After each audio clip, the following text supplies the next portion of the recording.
come sempre ben ritrovati con ore 13, siamo in diretta e vi ricordo il numero telefonico per intervenire 049 49 06 054. Buon lunedì a tutti quanti, che non è un lunedì felicissimo proprio per tutti, perché non vorrei essere a Roma io oggi, per nulla. Vi ricordo che parleremo della manovra futura, della manovra del 2020, la manovra economica, e la domanda è: moriremo di tasse? Ce le tolgono, ce le mettono? Se non le hanno tolte, come ce le rispalmano? Perché le domande sono davvero queste, la gente ha sempre paura. Abbiamo il piacere di avere in studio con noi Paolo Paternoster, deputato della Lega. Benvenuto. Buongiorno. Il piacere di avere in studio con noi Alessandro Bisato, segretario del Partito Democratico del Veneto. Benvenuto. Buongiorno a tutti. Ma nonché sindaco, mamma mia, soprattutto quello di Noventa Padovana, perché in arrivo la sagra, perché chi volesse venire, la sagra del Folpo, tradotto fine settimana prossimi, un bailam di vita. Benissimo. Da passare. Poi abbiamo il piacere di avere in studio con noi Gianfranco Refosco, segretario generale della CIS del Veneto, che con questo cognome potrebbe andare anche alla sagra. Ci andrà di sicuro, buongiorno a tutti. Non fa una piega. Allora, le polemiche sono tante, intanto vorrei ben capire anch'io, Conte, chi non è d'accordo fuori dal governo, Di Maio, senza le nostre tre proposte non si va da nessuna parte, nessuno può fare o dire un ultimatum. Zingaretti ha detto stiamo uniti, regaliamo l'Italia alla Lega, e Renzi, il PD è il partito delle tasse. Allora, vengo subito da lei, Bisato. Possibile che il problema di Zingaretti, e quindi penso il problema del PD, non sia che cosa contiene forse la manovra, se è da far meglio, ma aver paura di dare il paese alla Lega? Io mi preoccuperei di che cosa devo fare, non di chi sono i miei avversari. Cioè, in che senso? Nel senso che l'ansia sembra che ho paura della Lega, l'ansia che emerge. Perché Zingaretti ha paura della Lega? Nel senso che partiamo da una condizione per cui sto governo è nato praticamente l'altro ieri. È nato perché qualcuno si è messo in un angolo da solo, e la storia lo scriverà nei libri, perché Salvini, abbiamo capito cosa ha fatto in agosto, chiedeva i pieni poteri, si beveva un mojito, non capiva più tanto dov'era la quadratura del cerchio.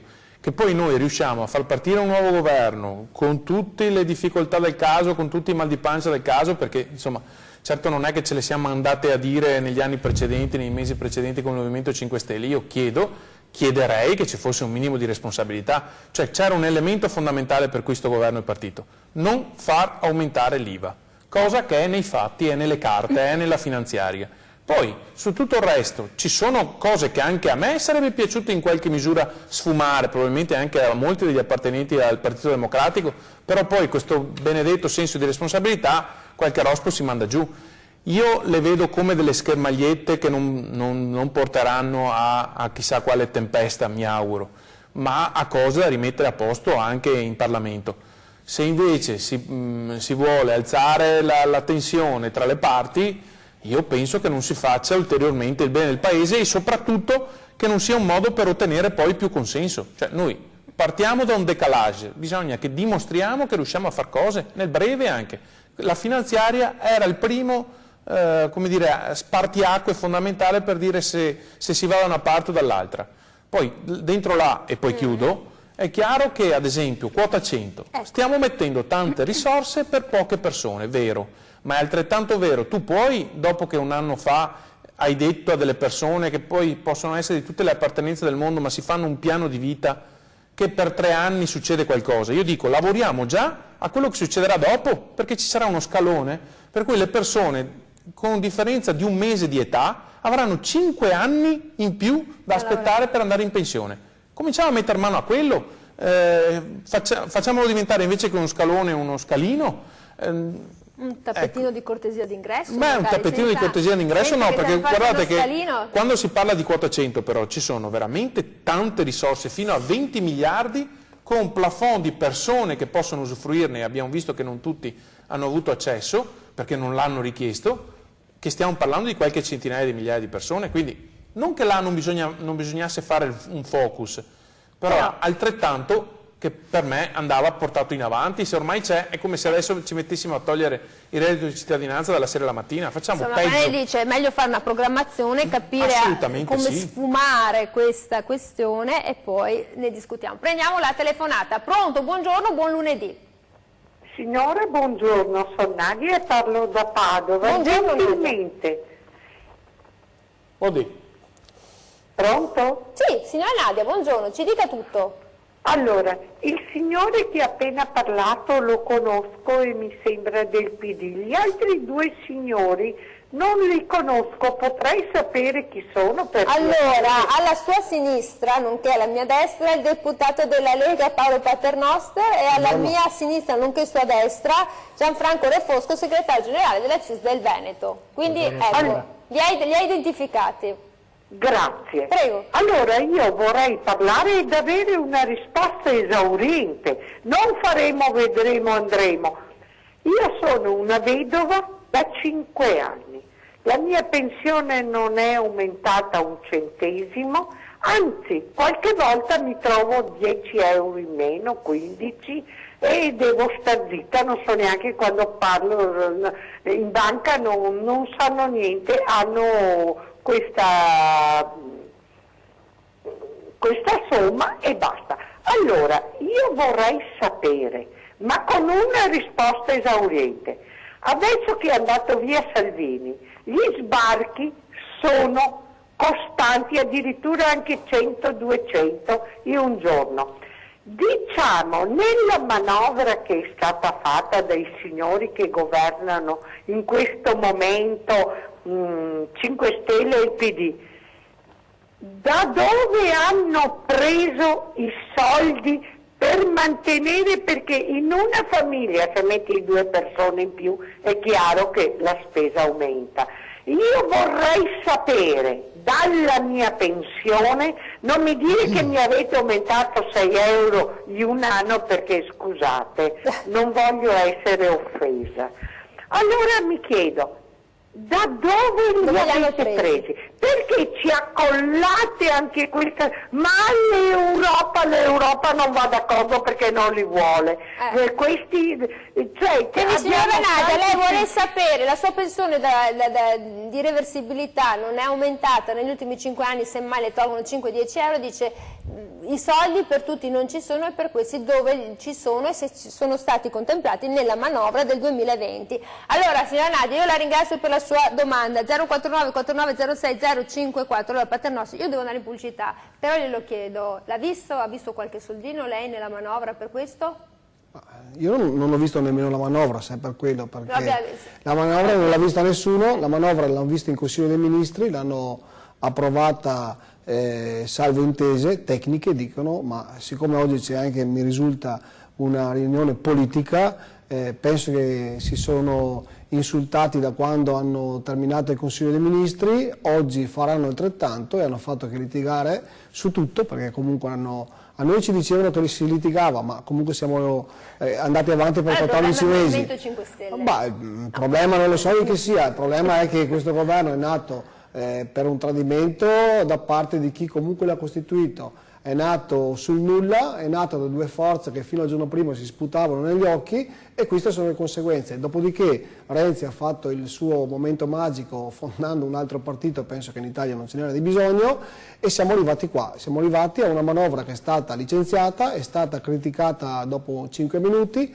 In Europa abbiamo mandato una letterina dicendo che vi abbiamo salvaguardato i vostri saldi che ci avevate chiesto e quindi penso che peggio di così si muore. Io direi che siamo alle comiche, perché comunque su questa manovra è stato scritto di tutto e il contrario di tutto. Però mi pare che Di Maio abbia puntato i piedi e abbia detto certo. Carcere agli evasori, riduzione delle commissioni bancarie per i commercianti e il carico fiscale sulle partite IVA. Mi pare che stia puntando in piedi su questo. Certo, cosa buona e giusta del resto. Cosa buona e giusta, e Giuseppi, perché ce ne sono 2 di Giuseppe Conte, quello che era con noi e quello che adesso è con il PD, ha detto se non ti va bene puoi pure andare a casa, quindi questa è la promessa di questo governo del cavolo. Che possa essere un Giuseppe Conte Ter? No, ci sono 2 Giuseppi, no? Perché qua Trump non è che ha detto c'è Giuseppi che era con la Lega e c'è Giuseppi che dopo una settimana è col PD. E questo è la risposta alla signora la faccio dare alla La risposta alla signora è che comunque per quanto ci riguarda è una situazione paradossale che va avanti, perché ci sono 2 forze politiche che non hanno nulla che spartire. Ribadisco che si insultavano ferocemente e si odiavano.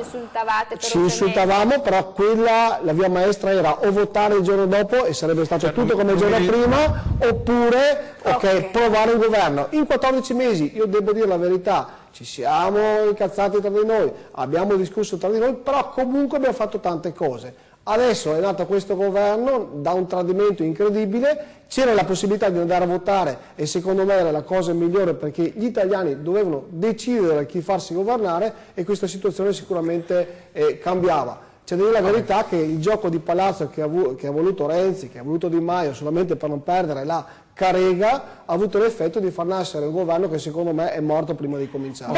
A me non risulta che nemmeno in origine, appena eletti, la coalizione fosse Movimento 5 Stelle Lega, perché agli elettori non si era mai detto che si sarebbe avanti 14 mesi. No, però tanto per precisare il nostro sistema parlamentare, quindi sapete che in amore gli opposti si attraggono, no? E io devo andare in pubblicità, ma molto gli opposti. 049 no, è perché chi c'è dentro il Movimento 5 Stelle? Un po' di gente della Lega, un po' di gente del PD. No, della Lega non c'è nessuno. Sì, un po' di delusi c'erano, se uno andava a guardare i sondaggi chi c'era. 049 49 06 054, allora il buon Refosco mi dirà anche di queste pensioni e pensionati del 5-10 euro che contano. Torniamo dopo la pubblicità.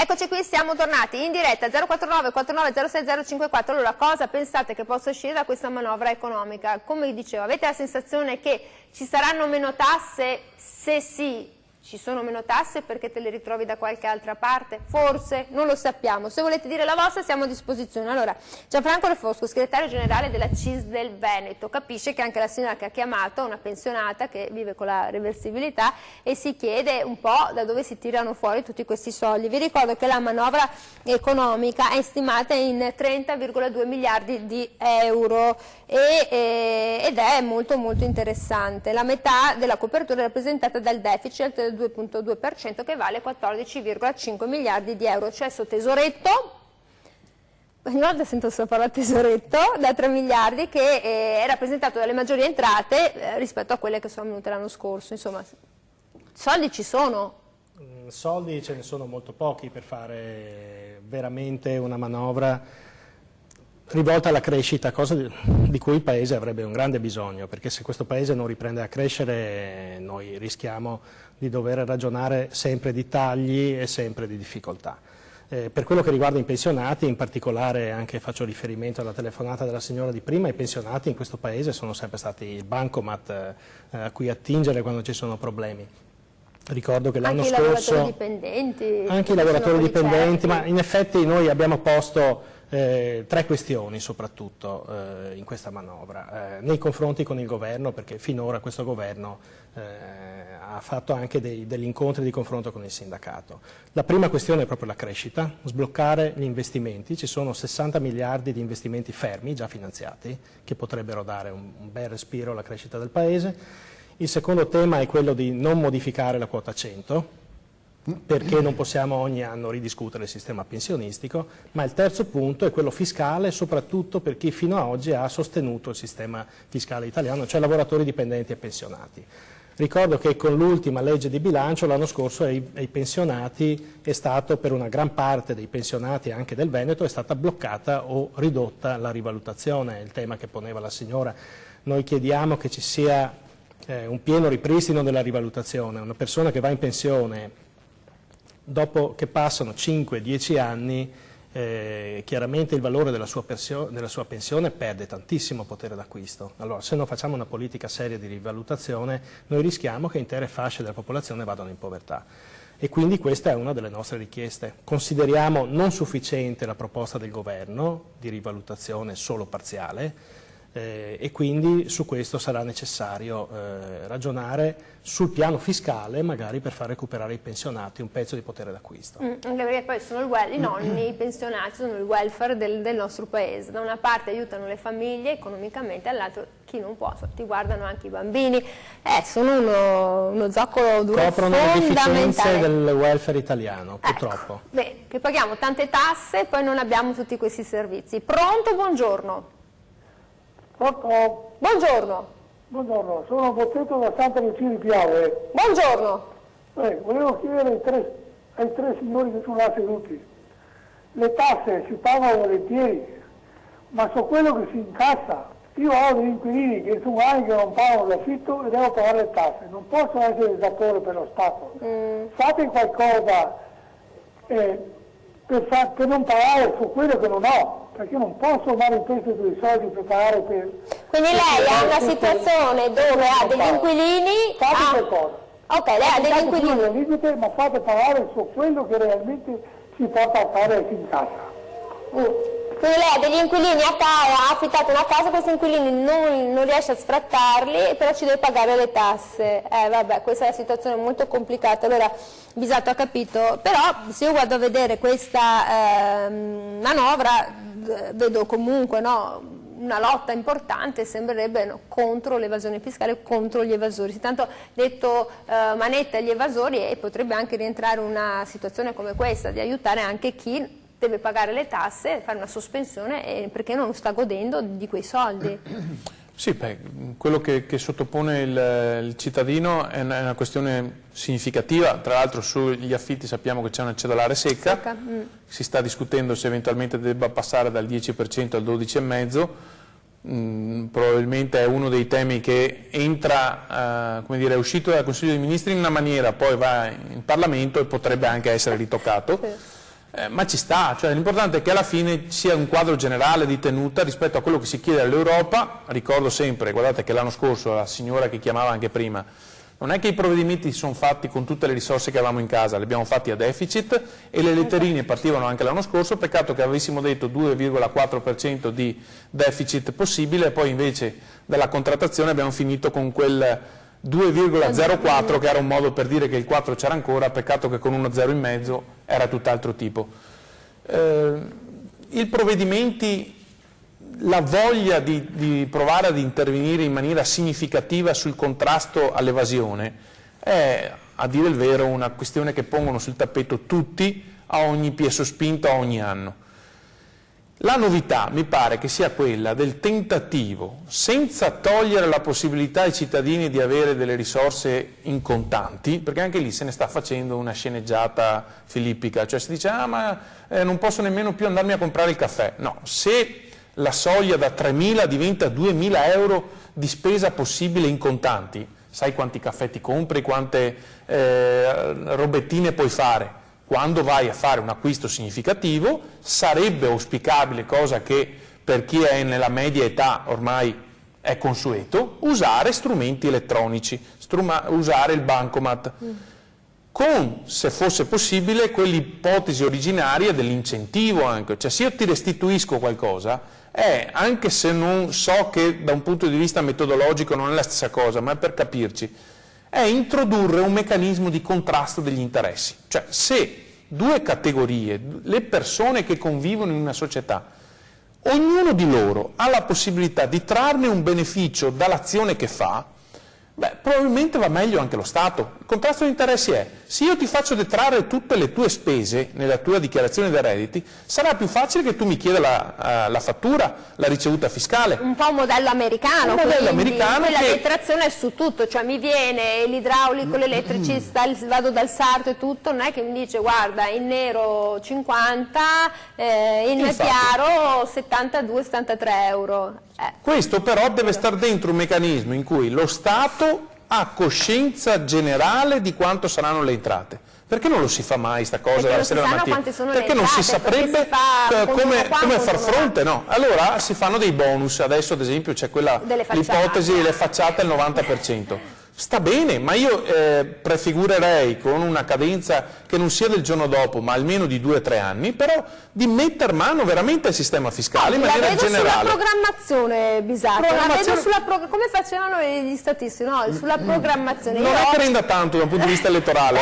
Però fai bene al paese. Io prendo la telefonata, poi sentiamo. Manette agli evasori. Pronto, buongiorno.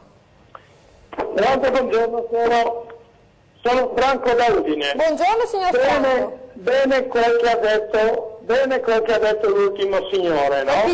Ma noi siamo dei fessacchiotti ha detto Totò, perché andiamo a cercare le cose che devono essere proprio faticose a realizzarle, faticose.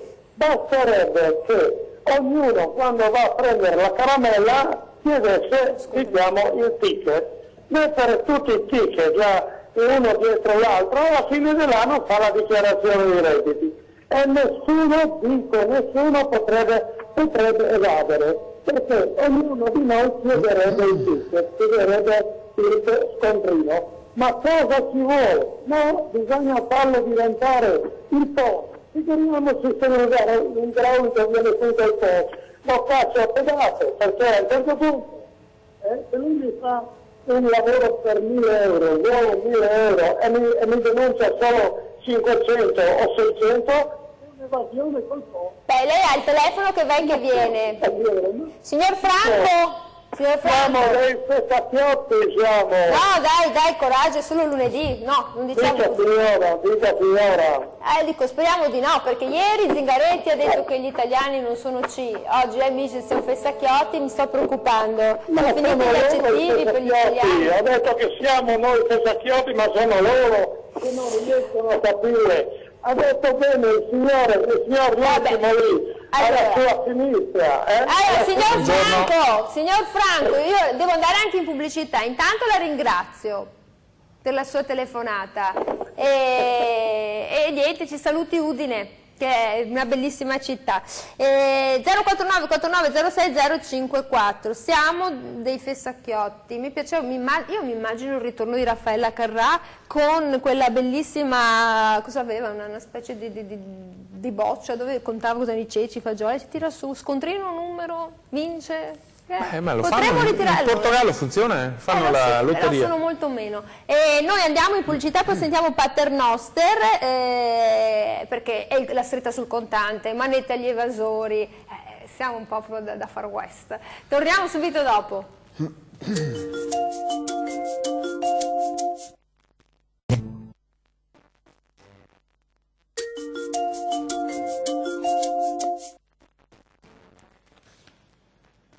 Eccoci qui, siamo tornati in diretta. 049 49 06 054. Paolo Paternoster, deputato della Lega. Senta, vedremo poi oggi come si mettono d'accordo, perché bisognerà che trovino la quadra, perché litigano, andiamo d'accordo, non andiamo d'accordo, ma il paese va avanti e paga le tasse.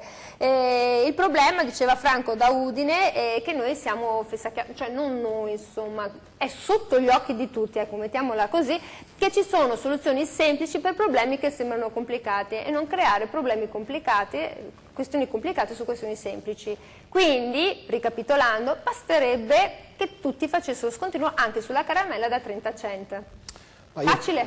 Allora, a parole è facile. Mi chiedo come mai fino adesso, in 70 anni di storia repubblicana, non sia mai stato fatto. Mi chiedo anche da quello che si legge sui giornali, perché ribadisco che comunque questa benedetta finanziaria tarda ad arrivare, mi sembra, da leggere sui giornali, che il governo sta pensando di fare l'esatto opposto, quindi togliere tutte le detrazioni che fino ad oggi i cittadini avevano bisogno. Perché è chiaro che comunque i soldi da qualche parte devono trovarli, ha detto bene il signore della CISL, che i soldi non ce ne sono, perché comunque non ce ne sono, perché l'Europa ci ha detto dovete arrivare da qua fino a qua, noi siamo, anzi il governo è chiaro servitore di questa Europa che noi abbiamo sempre contrastato e contrastiamo ancora, mentre 5 Stelle si sono un po' convertiti sulla via di Giuseppe Conte e la situazione è assolutamente grave. Per quanto riguarda il discorso dell'evasione, sì, certo, c'è una grande evasione in Italia, questo si sa. Ma non è che dicendo manette agli evasori si risolve il problema, è perché qua è la classica, voglio dire, buttad dei 5 Stelle che sono manettari da sempre, che dicono quando c'è un evasore bisogna prenderlo e sbatterlo in galera. Certo sì, mentre un immigrato clandestino quando spaccia viene preso e rimesso in albergo dove era prima, quindi anche qua c'è una certa... In Italia nell'evasione fiscale è in carcere lo 0,4% della popolazione assolutamente sì, in Italia parlavo con la guardia carceraria proprio sabato sera, il 75% per esempio a Verona della popolazione carceraria sono immigrati irregolari, quindi vedete voi anche com'è un po' regolari o irregolari? Irregolari, ok, immigrati, immigrati, Montorio, il 75, dal 70 al 75% sono tutti extracomunitari, ok? Anche qua c'è un grande paradosso. Allora, va bene essere rigidi contro gli evasori fiscali perché le tasse comunque bisogna pagarli, però ragazzi ci sono una serie di problematiche in Italia enormi che dovrebbero essere messe tutte in fila e cercare di essere affrontate. È chiaro che se tu fai una legge finanziaria che invece di semplificare le cose le complichi, la situazione sarà sempre peggiore, ma per quello l'anno scorso noi abbiamo fatto la pace fiscale, il saldo stralcio, per cercare di comunque togliere il più possibile la burocrazia dalle nostre scrivanie, dai nostri uffici, cercare di semplificare le cose. Voleva dire che a qualcuno pace fiscale vuol dire di mettersi d'accordo con il fisco, tirare su un sacco di soldi come abbiamo fatto e come stiamo facendo e cercare di sburocratizzare quest'Italia che ne ha tanto di bisogno. Se tu invece incasini le procedure ti troverai chiaramente gran lavoro per i commercialisti, gran lavoro per gli avvocati, grandi soldi messi a bilancio da chi li deve riscuotere, ma alla fine i soldi non li prendi. Ma se vado a fare la spesa e non pago la cassa, mi chiamano la polizia e certo, mi denunciano. Stessa cosa, se io non pago le tasse dovrebbe arrivare la polizia e ti porta via. Ma infatti, giustamente, ma io dopo invece fa la pace fiscale e paga che siano 10 euro, ma che siano 100.000 euro, cosa cambia? L'atto non cambia nulla. Beh, insomma, se ci sono delle cifre molto importanti, è giusto che ci sia una grandissima rigidità da parte dello Stato nel contrastare l'evasione fiscale che è fortissima in Italia. Su questo non si potrebbe lavorare sul garante della privacy, ad esempio? Ma bisognerebbe cercare di lavorare sulla mentalità di tutti quanti per cercare di pagare poco, perché per esempio sulla flat tax non è che noi siamo a favore della flat tax così perché è tanto figo, no, la flat tax ti dice che tu paghi poco, dal 15 al 20%, però devono pagare tutti, perché tu quando hai una tassazione del 60% alla fine come è in Italia, uno evade per legittima difesa, se tu invece gli dai il 15-20% di tassazione, questo le tasse le deve pagare, altrimenti sì lo metto in carcere e butto via le chiavi. Questa è un po' la strategia, però penso che questo nuovo governo, nato da questo inciucio immenso, stia facendo l'esatto opposto. Tante parole ma fatti zero. Lo vedremo comunque, perché non bisogna essere nemmeno troppo pessimisti a priori, però se mi si mettono insieme gente che fino a ieri, l'ho detto prima, si sputavano addosso, posso capire che comunque le promesse sono tutte su questo abbiamo capito. Prendo la telefonata e poi sentiamo Re Fosco. Pronto? Buongiorno. Pronto? Pronto, signore? Signora, c'è? C'è la telefonata? Pronto? Signore? Signora? Non c'è. Vabbè, allora casomai la riprendiamo dopo. Senta Gianfranco Re Fosco, però mi pare che questa manovra abbia puntato i piedi su ad esempio i giochi, no? L'aumento delle tasse sulle macchinette, l'eliminazione del super ticket, poi ci sono le tasse per l'ambiente, che non è mica una cosa brutta questa. Il cuneo fiscale, dipende come l'avete fatto. Io le sto chiedendo allora, qual è il problema? È un problema di comunicazione, perché se io sto facendo del bene lo sto comunicando, cioè non riescono a comunicarlo bene? Allora, prima di tutto vorrei dire una cosa sull'evasione. Il livello di evasione che c'è nel nostro Paese è grandissimo e riguarda sia le grandi imprese che fanno operazioni su grandi importi, sia l'evasione quotidiana legata molto spesso a un comportamento sbagliato che ognuno di noi rischia di avere. Se noi per un anno pagassimo tutte le tasse che sono previste, questi 130 miliardi di evasione, avremmo le risorse per far ripartire il Paese, per fare equità e sostenere i ceti più deboli e anche per ridurre le tasse. E quindi da questo punto di vista io non penso che una manovra da sola basti. Basta pensare che l'anno scorso sono stati varati dei condoni e quest'anno si parla di carcere. Allora ci vuole un po' di continuità. Cioè, questo è uno dei temi dove i partiti dovrebbero trovare, indipendentemente dalla collocazione, degli accordi, perché una strategia di rientro di 130 miliardi dovrebbe essere concordata. Non è possibile che a ogni cambio di governo... Le leggi ci sono, per mettere dentro chi evade, però se io le dico che lo 0,4% della popolazione penitenziaria è dentro per evasione fiscale, lei sorride. Certo. Ma io infatti penso che su alcuni aspetti vada bene rendere più rigide le norme anche per questi tipi di comportamenti. Però questo, se non viene affiancato con delle misure che rendono conveniente e semplice il pagamento delle tasse, il contrasto degli interessi è una proposta che la CISL fece ancora 10 anni fa, tanto per capirsi, quello di permettere alle persone di recuperare e detrarre quello che hanno speso. Se non si mette insieme la convenienza delle persone con la repressione, si rischia solo di fare dichiarazioni senza arrivare a una reale risultato positivo. Poi per quello che riguarda... me lo dice dopo la telefonata, perché c'è qualcuno che ci vuole dire qualcosa. Pronto, buongiorno. Buongiorno. Buongiorno. Mi chiamo Pierina. Buongiorno Pierina. Sono in linea? Certo, è lei signora Pierina, buongiorno, benvenuta. Buongiorno. Ma senta, volevo dire che a lei e quei signori che sono in studio, che a volte mi do dei lavoretti da fare.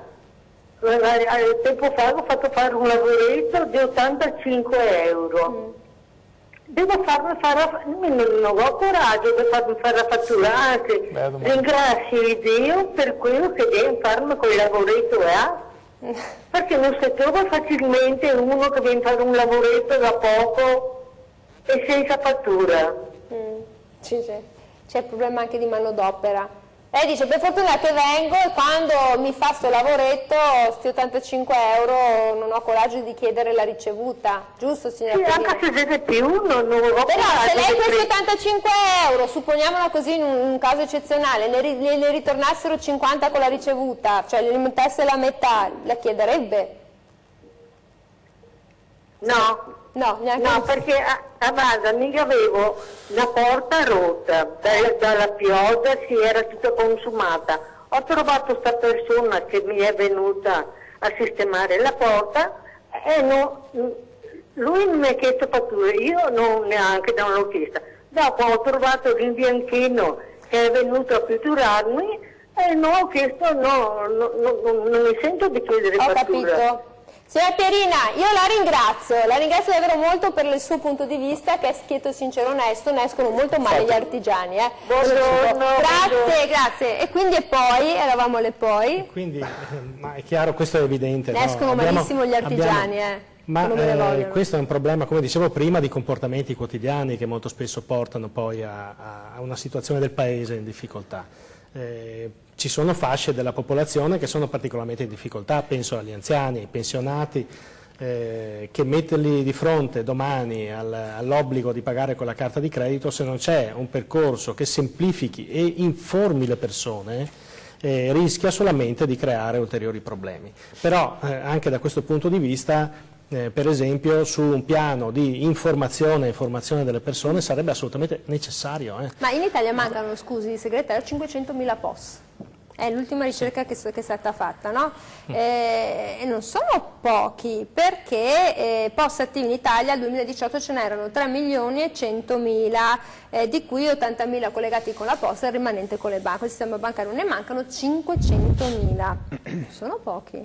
Non sono pochi, anche perché la mia esperienza, se vado all'estero, in altri paesi d'Europa o negli Stati Uniti, non serve avere contanti in tasca, si fa tutto con la carta, anche per pagare il caffè da $2. Anche perché le banche non tengono più cash, cioè anche per questo, però chiaramente la convenienza anche qui, dove troviamo la convenienza anche per il gestore ad avere il POS? Perché obbligarlo a farlo non funziona, bisogna trovare una convenienza e quindi l'abbattimento dei costi e un vantaggio per gli esercenti bisogna trovarlo, perché altrimenti l'abbiamo già fatto, c'è già la legge che obbligherebbe tutti ad avere il POS, non ce l'hanno. E quindi da questo punto di vista, le commissioni imposte dalla banca devono essere assolutamente serve ridotte. Creare condizioni che rendano conveniente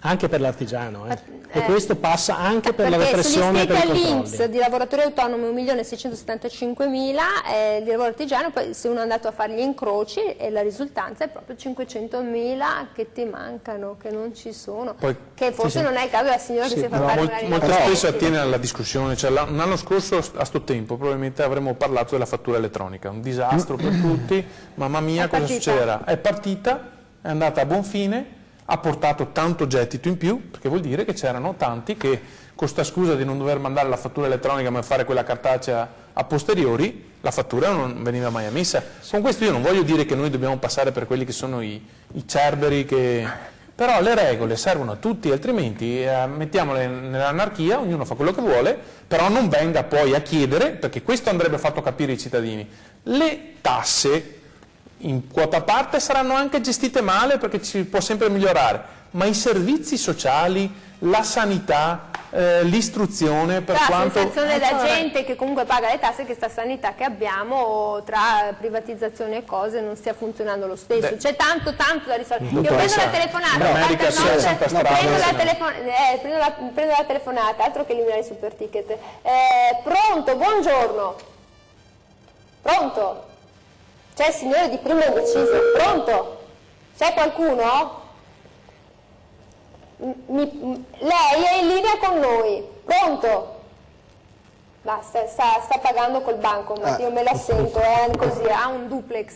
Paternoster, allora, non è male quello che dicono. No, ma allora, la problematica secondo me è molto semplice, però purtroppo anche qua ho delle sensazioni molto negative. Perché? Allora, se a una partita IVA, a un artigiano in questo caso, gli dai la possibilità di fare il suo lavoro e la sua amministrazione nella maniera più semplice, la flat tax questo diceva, tu gli dici fino a 65.000 euro tu non fai nulla, mi paghi il 15% di quello, esatto, di quello che è. Ma sui piccoli siamo d'accordo? No, allora stiamo parlando dell'artigiano. Tu sai che devi pagare il 15%, sempre, in ogni caso, volente o nolente. Noi l'avevamo introdotta ed era automaticamente già in vigore e finanziata dal 1 gennaio fino a 100.000. 85 euro della signora Pierina non l'avresti trovato comunque? Non l'avresti, no, questo è un artigiano che lui fino a 65.000 euro doveva pagare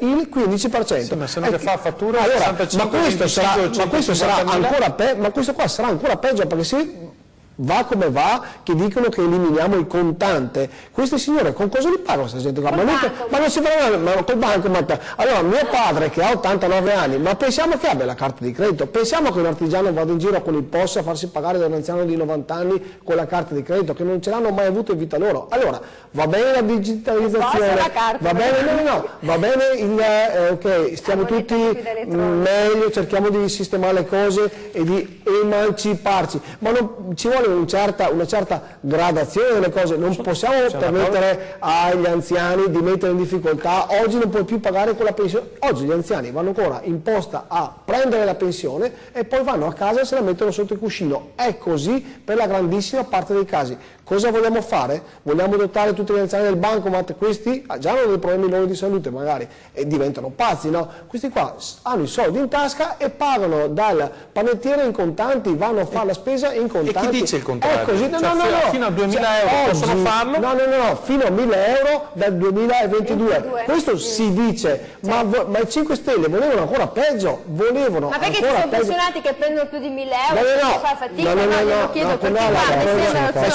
io penso che allora, la teoria è quello che uno non deve essere considerato a priori un evasore fiscale, uno è una persona normale che io sono dei soldi contanti, non è che ce l'ho in contanti in tasca e quindi sono di provenienza illecita a priori, sono soldi miei che magari mi sono stati anche regalati, mi sono stati date le mance, ho la pensione e ce l'ho qua in tasca e ho la legittima possibilità di pagare in contanti. Ma perché devo pagare per forza con il banco? Allora, torno dopo la pubblicità. Voi volete pagare o no questo contante? Allora ci faremo una bella trasmissione. 049 49 06 054 e torniamo dopo la pubblicità.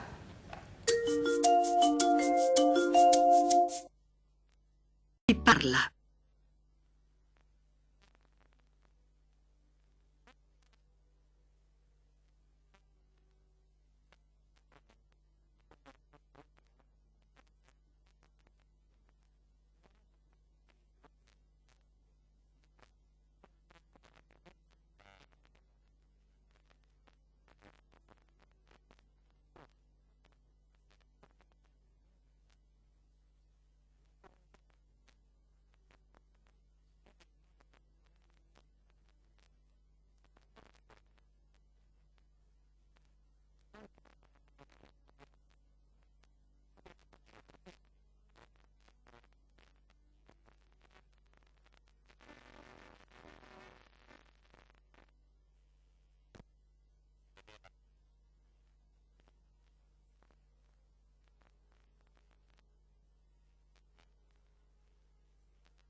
Ecco, siamo tornati dalla diretta, durante la pubblicità abbiamo fatto i bacchettoni sulle nuove generazioni, come fanno tutti, no? Ma la mia età, la mia generazione.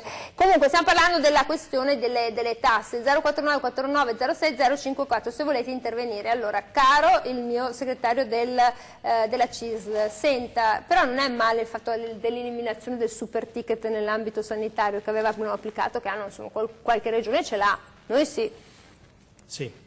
Ma ci sono delle misure che sono anche state oggetto di un confronto con il sindacato e che sono dentro a questa prima bozza di manovra. La nostra preoccupazione oggi è che le tensioni interne alla maggioranza rimettano in discussione anche gli accordi che si sono presi con il sindacato. Quindi lei è in ansia fino a questa sera? Ma io fino al 31 dicembre penso, quando verrà poi portata in approvazione, ma se passa la sera, se passa la nottata, come il paziente in caso grave, se passa la nottata... poi inizia la discussione parlamentare. Allora la scelta che noi abbiamo fortemente voluto di questo governo, di confrontarsi anche con il sindacato, non possiamo dire che siamo soddisfatti di quello che c'è nella manovra. Alcuni punti hanno raccolto le nostre sollecitazioni, per esempio il taglio del cuneo fiscale per i lavoratori dipendenti è una nostra forte richiesta. Però è chiaro che vorremmo che questo governo sia in grado, primo, di definire una linea di bilancio che sia chiara, secondo, di portarla avanti anche nella discussione parlamentare, perché altrimenti viene meno anche un patto su alcune questioni. Ma quanto sarà tagliato il cuneo fiscale? Io devo ancora capirlo. No, io ho ascoltato solamente ieri sera Landini, che non è naturalmente la CISL, che era incazzato nero perché comunque, siccome se ne stanno dicendo e scrivendo di ogni all'interno del governo, lui giustamente ha detto che se saranno modificati gli accordi presi chiaramente con il sindacato verrà fuori un pandemonio, giustamente. E quindi mi chiede anche per quanto riguarda, ecco, questa è una delle tante idee sbandierate, il famoso taglio del cuneo fiscale, che bisogna farlo, ma bisogna anche che sia finanziato. Fino adesso tanta fuffa, ma come tutti i partiti però tutti se ne parla, è come il quarto mistero di Fatima, voglio dire. Però è altrettanto vero che quando si è fatto il provvedimento degli 80 euro, da tutti sbandierato come marchetta elettorale, quello era di fatto un taglio del cuneo fiscale, perché voleva dire mettere qualche risorsa in più nelle buste paga dei cittadini. Una grandissima marchetta elettorale immensa. Ma peccato che non l'abbia tolta nessuno, l'avete tolta nell'anno e mezzo che eravate al governo. La toglieranno adesso, perché da quello che sento vogliono tagliare anche questo. Invece no, si aggiungeranno 40 euro agli 80. Speriamo. Questo sarà il 120 euro. Beh, insomma, se fosse così, viva questo governo, sarebbe la prima notizia positiva dopo un mese. 1.400-1.500 euro per un Ma teniamo conto che in Veneto i dati dell'anno scorso dicono che c'è 1 milione di lavoratori e lavoratrici che prendono gli 80 euro, che vuol dire 1.000 euro all'anno. Tant'è vero che quando, sia con il governo precedente che con questo, qualcuno diceva mettiamo in discussione gli 80 euro, noi abbiamo detto assolutamente di no. Insomma, tanto vituperato Zainetto e l'astuccetto di Renzi, questo era buono, questa era cosa buona. Tante cose cioè, attenzione, precisiamo. Ma cosa è successo a Renzi? Lei che Renzi, io avrei aspettato un attimo, se fosse stato lui, però, come dire, si è fatto un po' prendere... Proprio un attimo ha aspettato, ha formato un nuovo partito, non erano i tempi e i modi che mi sarei aspettato. Io sono prima di tutto per non mollare mai la nave sulla quale si è. Secondariamente era stato uno degli artefici che aveva fatto partire questo governo, ha destabilizzato il clima, infatti non mi pare che lo stiano seguendo in tanti. Questa è la sua aspettativa e speranza. Beh, da Renzi si può aspettare di tutto. Vabbè, infatti sarà perché si chiama Matteo, è il nome? No, sarà perché si chiama Renzi, perché uno che dopo 5 minuti che è nato il governo, da lui fortemente voluto per non perdere la carrega, molla il PD e si fonda da solo un altro partito di tutti i transfughi del PD. E con qualche ministro a pezzo da scacco. No, ma la problematica è molto semplice, lui nel PD non aveva più spazio e ci sono un sacco di nomine da fare. Se lui rimaneva nel PD, chiaramente queste nomine venivano gestite dal segretario del PD, come è giusto che sia, perché ogni segretario giustamente ha in mano la bacchetta del partito. Fondando il suo partito, adesso chi dovrà fare le nomine dovrà fare i conti con Renzi, che sappiamo tutti che è una persona assolutamente imprevedibile, oltre che politicamente poco affidabile. Vabbè, questa è una considerazione sua. Vabbè, infatti parlano chiaro, io devo mi comunicano niente. Sagra del Folpo quando? Da venerdì a martedì della settimana prossima. Il numero della settimana cos'è? Il 20? 24, cos'è? Dal 24 al 28, tutti pronti. 29. Ci saremo. Io ringrazio davvero molto tutti coloro che hanno chiamato, chi ci ha guardato. Chiudiamo con Paolo Paternoster, deputato della Lega. Grazie ad Alessandro Bisato, segretario del Partito Democratico del Veneto, e grazie davvero molto a Gianfranco Refosco, segretario generale della CIS del Veneto, per essere stato con noi. Noi torniamo domani, arrivederci.